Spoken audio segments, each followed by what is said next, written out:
Hello. Today I am making a video of the latest addition to my Etsy shop, a Singer Model 404 heavy duty slant-o-matic sewing machine. This is one of the 400 series. So the 404 was heavy duty. That was sort of its claim to fame. This one was manufactured in 1960 in Elizabeth, New Jersey, right about at the end of when the 400 series was wrapping up. Beautiful condition for this machine, actually. Very few things wrong with it. When I got it, it was just dirty.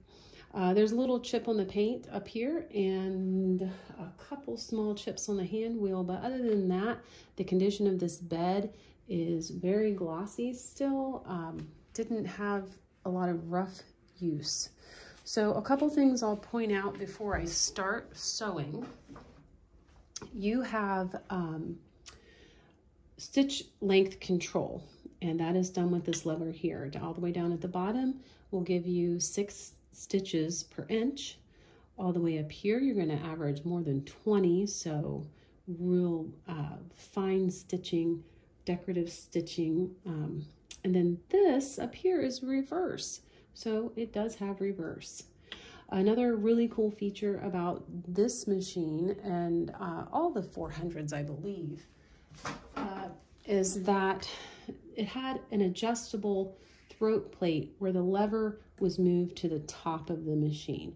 So 301s, you would have had a little dial down here. You would have turned and it would have dropped your feed dogs for you, so you could free motion quilt or darn. But with this machine, all you do is flip this lever and it raises this little needle plate here up over the feed dogs. And that's it. And then you just sew. So down for normal sewing, your feed dogs are engaged and they're going to move up and down when you sew. And then just to this center position, and feed dogs, they keep moving, but they don't actually grab your fabric. So it's kind of cool. Has a built-in bobbin winder, really simple to use. There's a little clutch that you release on the end of the hand wheel, and that allows just the hand wheel to spin, which I'll show you. You just turn it towards you. Sorry, I'm not very good at making videos. But now I can turn this hand wheel and the needle does not move. When I'm done winding the bobbin, I just take this, lock it back, lock the clutch back, and you're good to go. So I am going to do a few stitch samples for you now. I already have the machine threaded. Maybe in another video, I'll actually show you how to thread the machine.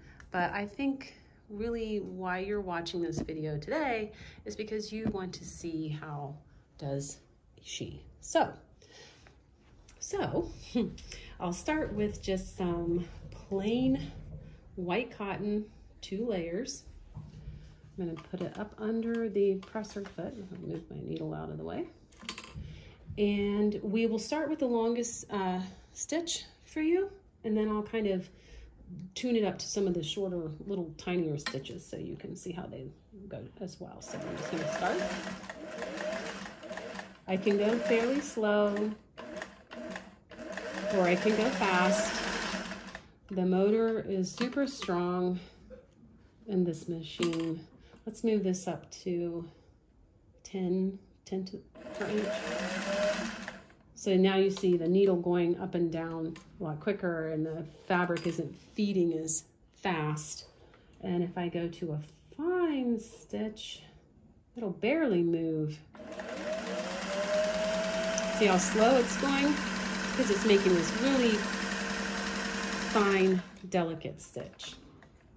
So if I remove the fabric now, this is where I have to trust my camera to do its job. So this is the front. This will be the spool pin thread coming down through these tensions here. And you can see the quality of this stitch is beautiful. So straight. That's what Singer did so well with these. Here is the back. This is the 6 per inch. Here is that very fine stitch. And the tension's set properly. I can pull. I don't see a bunch of loops coming through. So, beautiful. Okay, so because this is a heavy-duty machine, you expect that it can sew through a lot of thicker fabrics. For my demonstration, I'm going to stick with my cotton, but I'm going to start with this very long strip of cotton, and I'll just keep folding it up on itself as I go, and we should get to about 16 layers by the time I'm finished. So I will start, let's see, actually, let's just do this at about, we'll lock it in here, about an 8, roughly.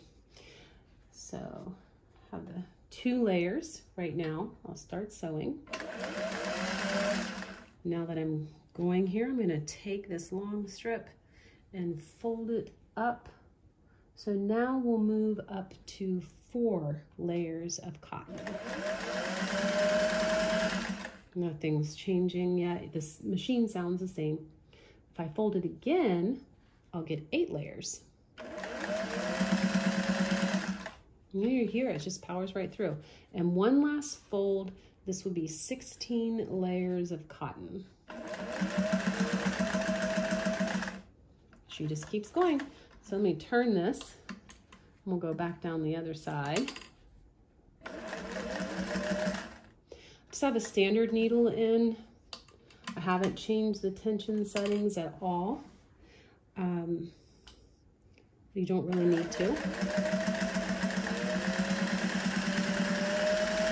Listen to her go. Okay, so let's take a look at this now. So here is my upper thread. You can see how beautiful the stitches are. And here is the back. This would have been the bobbin thread. And as it is moving over the different changes of thickness, my stitch length stays the same. Didn't hesitate, or I didn't have a skipped stitch anywhere. So that's it. That's the beauty of these machines. You're in control of the length of your stitch.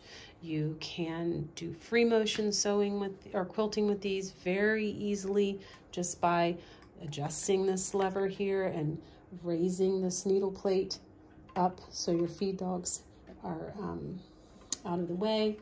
As far as attachments, this machine doesn't come with any of the original attachments. So you're getting this foot, which is a standard foot it came with. I will include 3 bobbins. And the bobbin is just a drop-in bobbin. This little bed slides open here, drops right in there, shuts, super simple.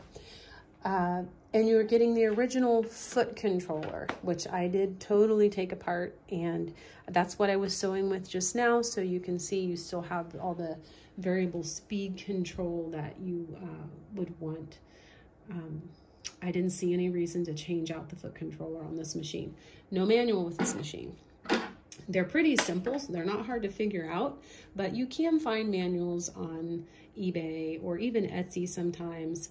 There's a lot of, Singer's website has a link to a free PDF of the manual for this machine. So I'm not going to buy one and charge more for the machine just to you know, provide the manual. So anyway, let me know if you have questions. I really appreciate you watching and your patience with me as I try to video a machine. That's not what I'm good at. I'm just good at fixing them. You guys have a good day.